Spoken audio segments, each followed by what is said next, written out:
हमारी संस्था का, जैसे कपिल भाई ने कहा, हमारा मकसद है कि जन जन को जगाएं, उनके सम्मान के प्रति जागरूक करें, वो आगे आए, अपनी आवाज़ उठाए। ये नहीं कोई आपको लड़ाई लड़ने को दूसरा कोई आएगा। तो ये आप सबकी जिम्मेदारी है, इसको आगे बढ़ाओ। अपने भाइयों को जो नहीं आए हैं उनको बताओ। आपके ये पैसे की लड़ाई नहीं, जैसे कहा, ये आपके सम्मान की, आपके अधिकार की बात है। आपने देश की सेवा की है, तन मन से किया है। हमारे सैनिकों के लिए, पूर्व सैनिकों के लिए भारत माता सर्वोपरि है, देश नेशन फर्स्ट, हम ये कहते हैं। आपको इस मंच के माध्यम से कह रहा हूँ, आपको जानकर बड़ी असरत होगा।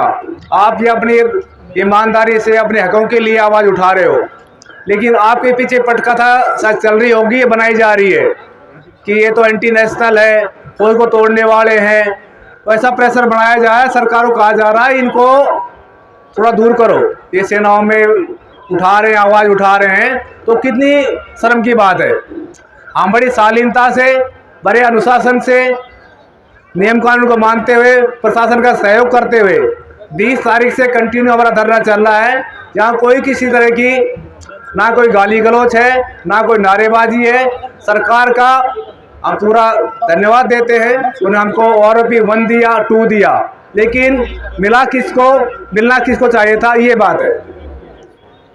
सरकार ने अपना खजाना खोला, OROP 1 दिया, 2 में 13,000 साढ़े 13,000 करोड़ रुपए दिया, लेकिन बंदरबाट हुई। हमारे सामने बैठे हैं, बहुत सौ की तो एक पैसे की बढ़ोतरी नहीं हुई है, माइनस में कह सकते हो कि उनकी ज़्यादा दिखाई जा रही है।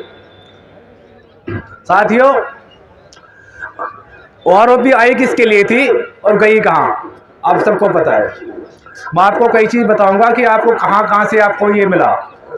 जैसे कपिल भाई ने कहा, उसके बाद में एनोमलीज के लिए कमीशन बैठाया गया, 6 महीने टाइम हो गया, पता ही नहीं, एड्रेस दे रखा साका रोड का, वहाँ कोठी में लोग लगा हुआ, कोई मिला नहीं हमको आज तक। सिक्योरिटी गार्ड पूछे गए कहाँ है, बोल साहब तो नहीं है।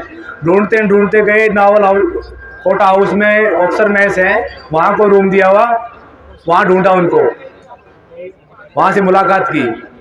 उसके बाद माननीय हाईकोर्ट में गए, साहब हमको एनोमलीज के लिए बात करनी थी, हमारी तो सुनवाई हुई नहीं आज तक, किसको बताएं।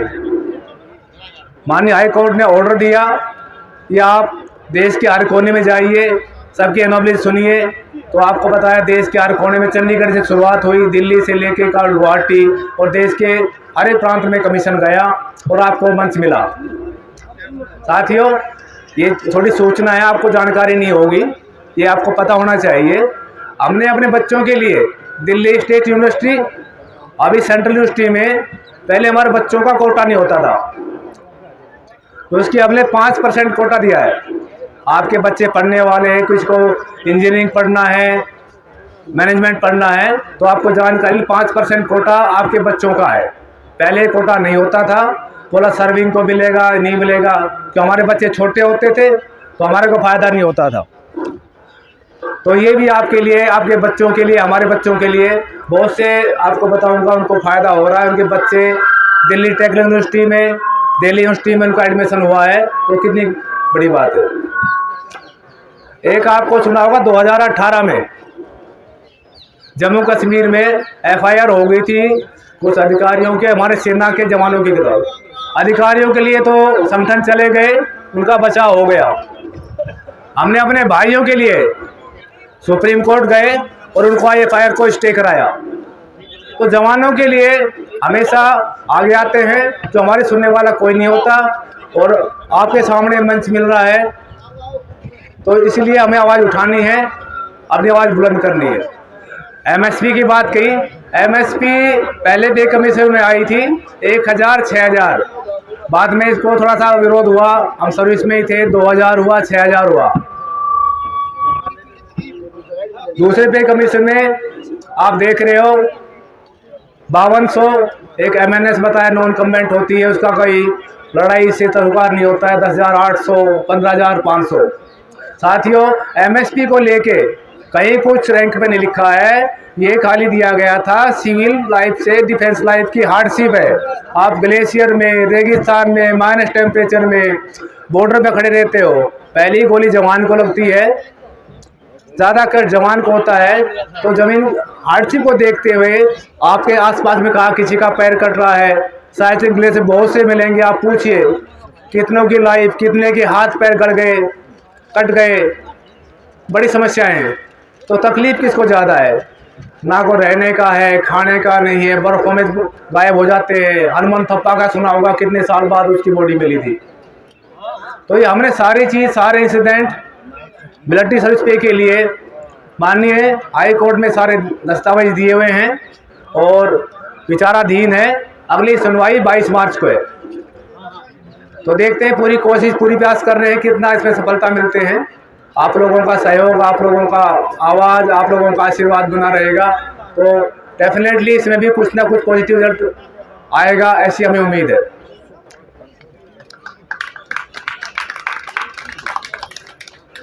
साथियों, सबसे बड़ी बात है, हम बात कर रहे हैं वन रैंक पेंशन हमारा घट रहा है, घट रहा है, क्यों घट रहा है, क्या बात हो रही है? देखो, संख्या आती 3%, 97%। आप बताइए 97% में से कितने नुमाइंदे हैं आपको रिप्रेजेंट करते हैं? कोई पॉलिसी बनती है, पे कमीशन आता है, कमेटी आती है, वो इसमें आप जाता होता है, कोई आता है प्रेजेंस आपकी? और आप बाहर देखते हो, कोई डिपार्टमेंट है, कोई वर्ग है, उनका सब होता है, सबका अध्यक्ष होते हैं, प्रतिनिधि होते हैं, अपनी बात रखते हैं। क्यों? सबका वर्किंग लाइफ सबका अलग अलग होता है, अपने मुद्दे होते हैं, अपनी बातें होती है। तो आज तक हमारा ना कोई पे कमीशन में, ना कोई कमेटी में, ना कोई पॉलिसी में हमारा कोई ना नुमाइंदा है, ना हमारी कोई आवाज़ उठाई जाती है। सबसे बड़ी कमी है। तो हमारी सरकार से प्रार्थना है कि हमारे जो मुद्दे हैं, हमारी जो कुछ बातें हैं, हम 97% है, 97% नहीं तो कम से कम 60%, 70%, 50% तो हमारे प्रतिनिधि होने चाहिए, जो हमारी आवाज़ उठा सके और हमारे साथ जो भेदभाव हो रहा है ये इसकी खाई कम हो सके, अपने मुद्दे उठा सके, बता सके। आपको बताया, कमेटी के सामने हमने बात रखी, जो आपकी पॉलिसी बना रहे हो, इस पॉलिसी के बाद में आने वाले टाइम में जवानों की पेंशन बढ़ोतरी नहीं होगी। उस टाइम जस्टिस बोला क्यों, कैसे? तो उनको बताया ऐसे ऐसे आपकी प्रमोशन पॉलिसी और दूसरे साइड की प्रमोशन पॉलिसी देख सकते हो आप। कारगिल युद्ध हुआ, हमारी सेना ने बहादुरी के साथ इसको जीत प्राप्त की, देश खुश हुआ, सरकार खुश हुई। सरकार देना चाहती थी, सरकार ने दिया क्या? एक रैंक गायब करा लिया, पे बैंड 3 से 4 में चले गए। नीचे वालों को क्या मिला? गांव गांव में शहीदों के शरीर आए, चिताएं जली, अंग भंग हुए, बलिदान किसका हुआ, शहादत किसने दी, फायदा किसका मिलता है? हमने अपने उस वर्ग को अपने ऊपर रखा। कहते ना, सैनिक अपने अधिकारियों को, सीओ को भगवान का दर्जा देता है कि मेरा देखभाल करेगा, मेरा काम करेगा। लेकिन आप देखा है, सब कुछ एक तरफ, नीचे वाला कुछ रहे। अब आपके सामने कम से कम कहने का मंच मिल रहा है, आप सबका अनुभव है, सेवा में रहते हुए ना तो आवाज़ उठा सकते, ना कुछ बात होती है। अब हम देख सकते हैं, रिकॉर्ड आपके सामने। डिसेबिलिटी पेंशन की बात करते हैं साथियों, डिसेबिलिटी पेंशन के अंदर गैप क्यों हो रहा है?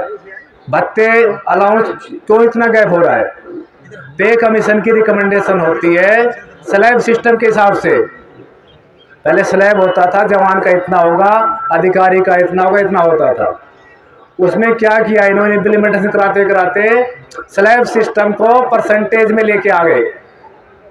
परसेंटेज में क्या होगा? आपकी बेसिक पे कम है, उनकी बेसिक पे तो मल्टीपल हो रही है। तो ये खाई बढ़ती जा रही है और ये बढ़ने रुकने का नाम नहीं ले रही, बढ़ती जाएगी ये। तो हमारा यही सरकार से निवेदन है, हमारी जो कुछ बातें हैं, हमारे जो कुछ मुद्दे हैं, हमारा रिप्रेजेंटेशन हो, उसमें हमारे नुमाइंदे हों, हमारी बात रख सकें, आगे तक बात पहुंचाई जाए। हम यहाँ कोई ना तो एंटी नेशनल है, ना हमारे साथ कोई फंडिंग है, ना ही हमको पॉलिटिकल है। अपनी बात सीधे मन से रखने के आए हैं। हमारा किसी सरोकार नहीं है, ना किसी पार्टी से है, ना किसी उससे है। हमारी बात सरकार से है, सरकार हमारी बात को माने, हमारा जो भेदभाव है उसको कम करें, जहाँ तक है। इसके लिए आपकी आवाज़ को बुलंद करना होगा। ये आप सोच रहे हो ना, यहाँ 100 आए, 50 आए, 200 आए। मैंने पहले भी कहा था ये पाठशाला है, वर्कशॉप है। आप यहाँ से सीख के जाओ। जो लोग नहीं आए हैं उनको बताइए आपके क्या ड्यूज हैं, क्या होना चाहिए, आपको जगना होगा। ये मत सोचो कि आपकी लड़ाई के लिए कोई चला जाएगा तो आपको नहीं, आपको जागरूक होना पड़ेगा। घर घर तक ये मैसेज देना पड़ेगा।